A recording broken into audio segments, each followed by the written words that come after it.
Hello friends, welcome to radiant competition classes. मैं राजीव कुमार दास आज आप लोगों के समक्ष जीएस पेपर 2 जो साइंस एंड टेक्नोलॉजी पार्ट है उसमें पूछे जाने वाले जो प्रश्न हैं उसे सम्मिलित कर रहा हूं और सहायक सामग्री आपके समक्ष प्रस्तुत कर रहा हूं। अगर आपको अच्छा लगे तो लाइक, शेयर और कमेंट जरूर कीजिएगा। और यदि आप इसका पीडीएफ लेना चाहते हैं तो आज शाम में 8 बजे तक आप हमारे Telegram channel radiant competition classes नाम से ही हैं, आप वहां से प्राप्त कर सकते हैं। और अपना कमेंट, अपना विचार आप जरूर प्रकट कीजिएगा यदि आपके लिए ये हेल्पिंग हो, आपके लिए ये यूजफुल हो। चलिए स्टार्ट करते हैं। भारत की इथेनॉल ब्लेंडिंग नीति, यानी कि भारत की इथेनॉल ब्लेंडिंग का मतलब इथेनॉल मिश्रण नीति जैव ईंधन पर राष्ट्रीय नीति 2018 में पेट्रोलियम और प्राकृतिक गैस मंत्रालय द्वारा अधिसूचित की गई थी। पहले आप इसको देख लीजिएगा कि किसके तहत, कौन सी नीति के तहत ये लाई जा रही है, ये इथेनॉल मिश्रण नीति लाई जा रही है। तो जैव ईंधन और राष्ट्रीय नीति 2018 में पेट्रोलियम और प्राकृतिक गैस मंत्रालय द्वारा अधिसूचित की गई थी। आपको ये अब पता चल गया होगा कि जैव ईंधन और राष्ट्रीय नीति 2018 के तहत इन सभी बातों का चर्चा है। लेकिन इसमें ये बीच में चर्चा में अभी मैं आपको इसलिए करा रहा हूं कि ये चर्चा में है कि प्रधानमंत्री नरेंद्र मोदी की अध्यक्षता वाली केंद्रीय मंत्रिमंडल ने राष्ट्रीय जैव ईंधन नीति 2018 में संशोधन को मंजूरी दी है। अब कौन कौन से संशोधन है इसके आगे हम लोग देखने वाले हैं। चलिए, जैव ईंधन पर राष्ट्रीय नीति मुख्य रूप से 2 दिशाओं में काम कर रही है। आपको ये पता होना चाहिए कि जैव ईंधन पर जो राष्ट्रीय नीति है ये कितने दिशाओं में काम कर रही है। 2 दिशाओं में, एक होता है बायोडीजल और दूसरा होता है पेट्रोल और इथेनॉल का मिश्रण, ब्लेंडिंग। तो ये 2 तथ्य आप इसको डायग्राम में इस तरह से भी लिख सकते हैं, ठीक है, इस तरह से लिख सकते हैं। एक साइड में बायोडीजल, दूसरी साइड में पेट्रोल और इथेनॉल। तो ये डिजाइनिंग करना ये आप पे डिपेंड करता है। मटेरियल मैं आपको प्रोवाइड कर रहा हूं, प्रस्तुतिकरण ये कंप्लीटली आप हमसे भी बेहतर कर सकते हैं।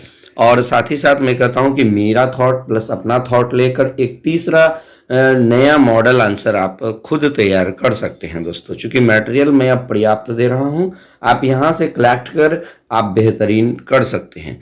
चलिए अब हम लोग देखते हैं कि बायोडीजल होता क्या है, ये किस प्रकार का ईंधन है और इसमें क्या क्या चीजें होती है, इस चीज को देख लेते हैं। ये सारे पॉइंट्स वाइज मैं आपको पहले ही बताया था कि आप यदि मेंस में पॉइंट वाइज आंसर करते हैं तो एग्जामिनर है वो क्या होता है, बोर नहीं होता है, वो आपको बेहतर नंबर देता है। हर पॉइंट में नए एनर्जी के साथ वो प्रस्तुत होता है, अपने आप को करता है। लेकिन आप यदि पैराग्राफ लिखते हैं तो क्या होता है कि वो बोर टाइप का हो जाता है, पूरा पढ़ने में वो एनर्जेटिक फील नहीं करते हैं। तो जहां जरूरत हो आप पैराग्राफ लिखिए। और खास करके जैसे बायोडीजल, इसमें पैराग्राफ लिखने की बिल्कुल जरूरत नहीं है। आप यहाँ सिर्फ क्या कीजिए, पॉइंट वाइज सभी चीजों को प्रस्तुत कीजिएगा। तो यह पर्यावरण के अनुकूल ईंधन है जो सल्फर व एरोमेटिक से रहित होता है तथा इसमें 10% तक ऑक्सीजन समाहित होता है। आप ये बात जरूर लिखिएगा। उसके बाद इसके भंडारण व वितरण के लिए अलग से किसी मूलभूत सुविधा की आवश्यकता नहीं होती है। इसका उपयोग सुरक्षित होता है तथा इसका फ्लैश पॉइंट डीजल से अधिक होता है। ये बातें आप तीसरा पॉइंट में लिखिएगा। चौथा पॉइंट में आप लिखिएगा बायोडीजल डीजल के मिश्रण से कार्बन मोनोऑक्साइड और अन्य अवांछित हाइड्रोकार्बनों का कम उत्सर्जन होगा, जिससे सरकार की ऑटो ईंधन नीति के अनुपालन में मदद मिलेगी। यानी कि इसमें प्रदूषण का खतरा बहुत ही कम होगा, जिसके वजह से ये पर्यावरण अनुकूल भी माना जा सकता है। वर्तमान समय में जेट्रोफा से प्राप्त तेल का प्रयोग विभिन्न स्थानीय बाजारों में किया जा रहा है तथा इनका उपयोग दीप प्रज्वलन व पंप सेट को चलाने में भी किया जाता है। जेट्रोफा से बायोडीजल तैयार किया जाता है, आप लोगों को ही पता है। देखिएगा, जेट्रोफा तथा पोगोलमिया से बायोडीजल के उत्पादन की दिशा में जागरूकता बढ़ी है। और देखिएगा, साथ ही परिवहन क्षेत्र में किए गए स्वतंत्र अनुसंधान प्रयासों ने साबित कर दिया है कि डीजल में 20% तक बायोडीजल का मिश्रण का प्रयोग इंजन में बिना किसी परिवर्तन के किया जा सकता है। यानी जो वर्तमान समय इंजन है उस इंजन में यदि 20% तक बायोडीजल अगर मिला दिया जाए तो इंजन पर कोई प्रभाव नहीं पड़ेगा। उससे ज़्यादा मिलाएंगे तो इंजन में परिवर्तन करना पड़ सकता है। बहुत ही महत्वपूर्ण बात है और ये पर्यावरण अनुकूल भी होने वाला है। जैट्रोफा बीज को एकत्रित करने का अधिकार जो है पंचायती कानून यानी पेशा 1996 के अनुसार निर्धारित होंगे। ये भी एक बात है कि जैट्रोफा बीज को एकत्रित करने का, इसको पैदा करने का, इसका उत्पादन करने का जो है एक कानून है, पंचायती कानून पेशा 1996 के अनुसार निर्धारित होंगे। बड़े पैमाने पर लोगों को प्रोत्साहित करके ही औद्योगिक रूप से इन बीजों का उत्पादन सुनिश्चित किया जा सकता है। उसके बाद अब हम लोग देखते हैं, ये तो बायोडीजल के बारे में देखे। अब हम लोग दूसरा देखते हैं कि पेट्रोल, जैसे वहाँ बायोडीजल में क्या मिलाए हैं, आप इसको भी एक बार अच्छी से देख लीजिएगा। जैसे देखिएगा कि ये बायोडीजल है तो जैट्रोफा भी मिलाए हैं और ये किस तरह अनुकूल है पर्यावरण के, तो ये इन तमाम चीज़ों को आप पॉइंट वाइज लिख दीजिएगा। अब दूसरा है पेट्रोल और इथेनॉल का मिश्रण। सरकार ने अगले 2 वर्ष में पेट्रोल में 20% इथेनॉल मिलाने का लक्ष्य रखा है। इससे महंगे आयात पर निर्भरता कम करने में मदद मिलेगा। वेरी वेरी इंपॉर्टेंट पॉइंट्स है, आप ये याद भी रह जाएगा। अब इसमें क्या परिवर्तन हुआ है उस नीति में, वो चीज़ें यहाँ पर मैं शामिल किया हूँ। जो जैव ईंधन नीति है उसमें क्या परिवर्तन किया है तो उसको आप इस पॉइंट्स में देख सकते हैं। पिछले वर्ष सरकार ने 2022 तक के लिए इथेनॉल ब्लेंडिंग यानी कि इथेनॉल में 10% मिश्रण के बाद की बात कही थी। उसके बाद इथेनॉल मिश्रण की मात्रा को 2030 तक बढ़ाकर 20% करने का लक्ष्य रखा था। इस वर्ष की शुरुआत में ये 2030 के बजाय 2025 कर दिया गया था। देखिए कितना परिवर्तन हुआ है। और अब वर्तमान समय की बात यदि की जाए तो अब जो है इसमें सुधार करते हुए 1 अप्रैल 2023 तक कर दिया गया है। यानी 1 अप्रैल 2023 तक जो है इथेनॉल में 20% तक जो है मिश्रण की बात कही है। उसके बाद इथेनॉल ब्लेंडिंग का लक्ष्य रखा है।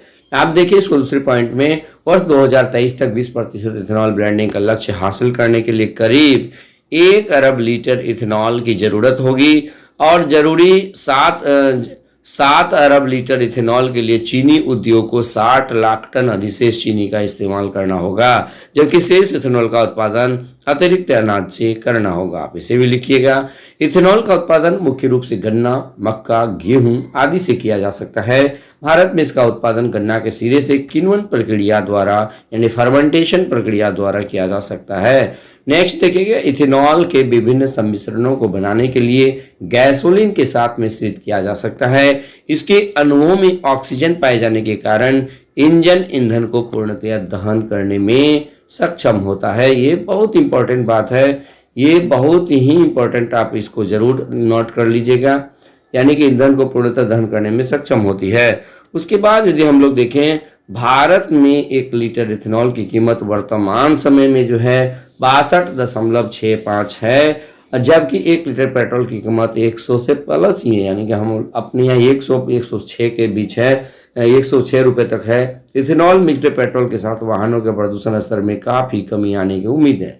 अब अगर पेट्रोल के साथ इथेनॉल मिक्स कर दिया जाता है 20% 2023 तक एक टारगेट है, तो निश्चित रूप से प्रदूषण यानी पर्यावरण अनुकूल बन सकता है। इथेनॉल बायोडिग्रेडेबल फ्यूल सॉल्यूशन है। सबसे बड़ी बात है कि ये क्या है, बायोडिग्रेडेबल फ्यूल सॉल्यूशन है।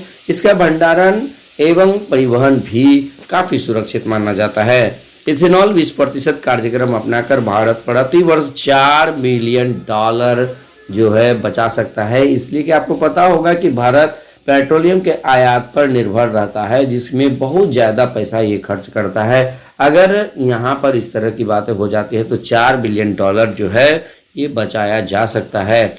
अब सवाल है कि इसमें विचार कि कौन कौन से संगठन का कैसा है, नीति आयोग का क्या है, IEEFA का क्या है, कि यदि ऐसा नीति अपनाता है इंडिया तो इसको क्या फ़ायदा होगा या क्या नुकसान होगा। इन तमाम चीज़ों को आप जरूर कंक्लूड कीजिएगा। भाई ये इस तरह का एरो दे करके मैं ऐसे विचार को यहाँ पर आप लोगों को प्रस्तुत कर रहा हूँ। अमेरिकी संस्था institute for energy economics and financial analysis की राय भारत के इथेनॉल पेट्रोल मिश्रण योजना से भिन्न है।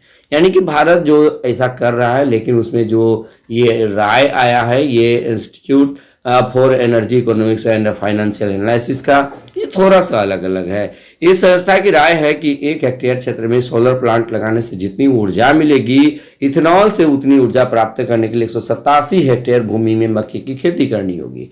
अतः भारत के लिए यह योजना लाभदायक नहीं है। आप ये भी कंक्लूजन लिखिएगा। हालांकि 1 हेक्टेयर में सोलर प्लांट में कितनी राशि खर्च होगी, इस पर IEEFA मौन है। ये भी बात आप याद रखिएगा।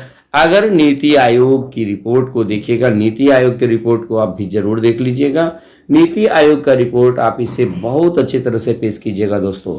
तो नीति आयोग की समिति की अध्यक्षता आयोग के संयुक्त सचिव डॉक्टर राकेश सरवाल ने किया था। इस समिति की प्रमुख संस्तुतियां निम्न है। देखिएगा क्या विचार दिया है। वर्तमान में EBP कार्यक्रम के लिए इथेनॉल सीरा से आ रहा है। गन्ना और चीनी उत्पादन के वर्तमान स्तर में उपलब्ध अधिकतम सीरा लगभग 13 MMT है, जो लगभग 300 करोड़ लीटर अल्कोहल या इथेनॉल का उत्पादन करने के लिए पर्याप्त है। वर्तमान में इथेनॉल का उत्पादन करने के लिए सीरा का इस्तेमाल किया जा रहा है, ऐसा नीति आयोग का कहना है। चीनी की उपलब्धता के अनुसार इथेनॉल के लिए भारी सीरा को अपनाने के लिए प्रोत्साहित किया जाएगा, नीति आयोग का विचार है। इथेनॉल के इथेनॉल के उत्पादन के लिए आप इसको देखिएगा। इथेनॉल के उत्पादन के लिए अन्य वैकल्पिक कच्ची सामग्रियां जैसे कि शुगर युक्त सामग्री, चुकंदर, ज्वार आदि, स्टार्च युक्त जैसे मकई, कसावा, सड़ा हुआ आलू आदि जैसे चीज़ों का उपयोग किया जा सकता है। इन्होंने सुझाव दिया है कि इन चीज़ों का प्रयोग आप कीजिए। और यहाँ पर एक चार्ट, जरूर ये चार्ट याद कर लीजिएगा। इथेनॉल प्रोडक्शन एंड ब्लेंडिंग, अब देखिए कौन सा वर्ष में कितना रहा, ये चीज़ देखिए। 2013-14 में देखिए प्रोडक्शन फॉर ब्लेंडिंग प्रतिशत PSU MCS। अब यहाँ देखिए 2013-14 में 38, इसका 1.53। 2014-15 में 67.4 2.33। 2015-16 में 111.4 3.51 प्रतिशत। 2016-17 में 66.5 2.07 प्रतिशत। 17-18 में 150.5 4.22 प्रतिशत। 2018-19 में 188.6 5%। 2019-20 में 173 और इधर 5%। बस इतना तक ही रिपोर्ट दिया है। आप नीति आयोग की रिपोर्ट को जरूर लिखिएगा, सोर्स जरूर लिखिएगा दोस्तों, ये भी इंपॉर्टेंट होता है। ये चार्ट आप 1-2 बार लिखिएगा, याद हो जाएगा। उसके बाद इंजन के संबंध में विशेषज्ञों की राय।